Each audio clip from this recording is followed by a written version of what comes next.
दुनिया क्या शमशान में तब्दील हो जाएगी। सच यही है जो कि परमाणु तकनीक अब तक सुपर सीक्रेट रखी गई। रूस वो तकनीक अमेरिका विरोधी देशों को लगातार दे रहा है। यह न्यूक्लियर विनाश का सबसे बड़ा चक्र बनता हुआ नजर आ रहा है। पुतिन ने दुनिया के तानाशाहों को एक मंच पर लाकर ग्लोबल न्यूक्लियर ब्रिगेड को तैयार भी कर लिया है। यहां तक कि यूरोप में भी एक नॉर्थ कोरिया बनाने का मिशन शुरू कर दिया गया है। यानी बेलारूस जैसे छोटे देश को न्यूक्लियर वेपन देकर अमेरिका के सामने उतार दिया गया है। नॉर्थ कोरिया, चीन, ईरान, सीरिया पुतिन के न्यूक्लियर खेमे में शामिल हो गए। यहां तक कि तुर्की भी पुतिन के पाले में आ सकता है, यह भी दावा किया जा रहा है। वो तुर्की, आप समझिए किस तरह से ये बहुत बड़ा गेम चेंज हो जाएगा। यानी कि रूस अमेरिका के टकराव के चलते विश्व कैसे न्यूक्लियर फंदे में फंसता हुआ नजर आ रहा है। ये रिपोर्ट आप देखिए।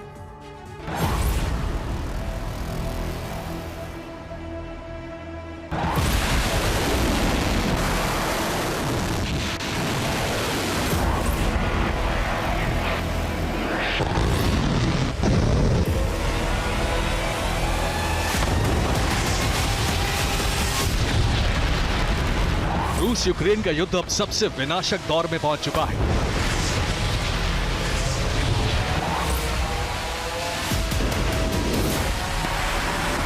यूक्रेन को मदद और रूसी विनाश की अमेरिकी हट अब दुनिया को कभी भी न्यूक्लियर विनाश के चक्र में ढकेल सकती है।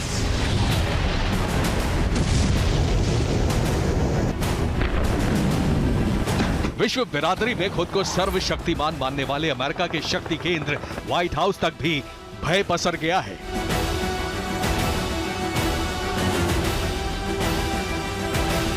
क्योंकि रूस के राष्ट्रपति पुतिन ने एक ऐसा न्यूक्लियर प्लान तैयार किया है जो यूरोप और अमेरिका के विनाश का कारण बन सकता है।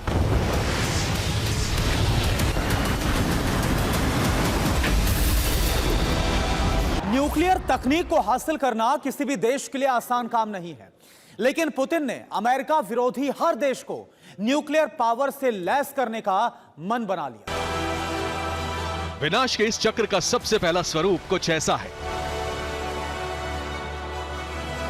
रूस ने अपनी यार्स मिसाइलें युद्ध के लिए तैनात कर दी हैं। बेलारूस में रूस ने अपने टैक्टिकल न्यूक्लियर वेपन तैनात कर दिए हैं, जिसके बाद बेलारूस खुद को न्यूक्लियर पावर कह रहा है। नॉर्थ कोरिया के न्यूक्लियर वेपन भी पुतिन के इशारे पर युद्ध के लिए तैयार हैं। 28 मार्च को बेलारूस की जमीन पर रूस ने अपनी medium range nuclear missile Iskander तैनात कर दी है। साथ ही टैक्टिकल न्यूक्लियर वॉरहेड बेलारूस में तैनात हो चुके हैं।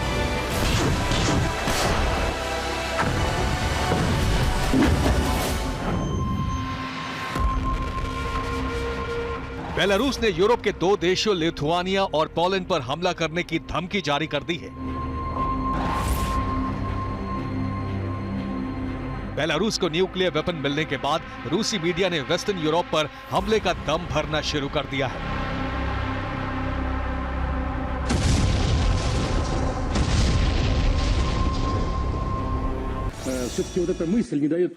हमारे यूरोप के पूर्व सहयोगियों को यह चेतावनी है।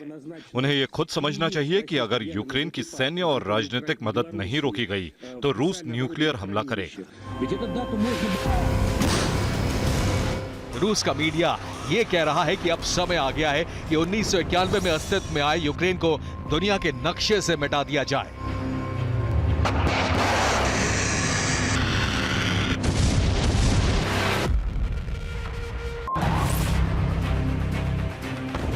इन धमकियों के बाद अमेरिका तक न्यूक्लियर युद्ध भड़कने की आशंका बढ़ गई है।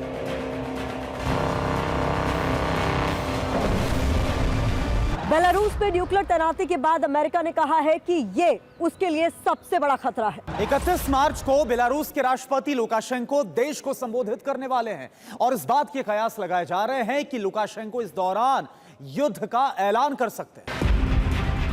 बेलारूस ने 1993 में परमाणु अप्रसार संधि पर हस्ताक्षर किए थे, लेकिन अमेरिका के खिलाफ पुतिन ने यूरोप में एक और परमाणु शक्ति संपन्न नॉर्थ कोरिया जैसा देश कर दिया है।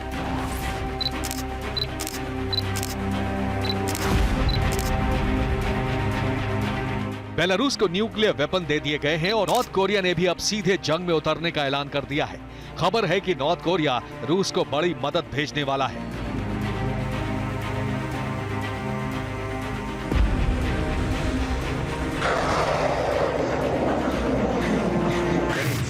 मेरी नॉर्थ कोरिया के एक पूर्व सैन्य कमांडर से बात हुई।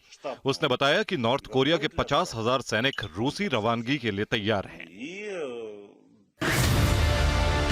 पुतिन ने अमेरिका विरोधी देशों का खेमा बना लिया है। पुतिन के खेमे में 2 न्यूक्लियर पावर हैं, चीन और नॉर्थ कोरिया, साथ ही न्यूक्लियर पावर बनने की राह पर चल रहा ईरान भी। पुतिन ने जो खेमा तैयार किया है उसमें बेलारूस, नॉर्थ कोरिया, चीन, ईरान है। बेलारूस ने यूरोप पर न्यूक्लियर हमले का ऐलान कर दिया है। 50,000 सैनिक भेजकर नॉर्थ कोरिया युद्ध में सीधे उतर सकता है। चीन रूस को हथियारों की सप्लाई कर रहा है और सैनिकों के लिए बॉडी आर्मर पार्ट्स भेज रहा है। ईरान रूस के साथ परमाणु समझौता करने वाला है। ईरान के विदेश मंत्री हुसैन अमीर मॉस्को पहुंच चुके हैं। हुसैन अमीर और रूस के विदेश मंत्री सर्गेई लावरोव की बैठक हुई। दोनों के बीच परमाणु समझौते पर चर्चा भी हुई। ईरान को परमाणु हथियार मिलने का मतलब है इजराइल और अमेरिका पर सीधा खतरा।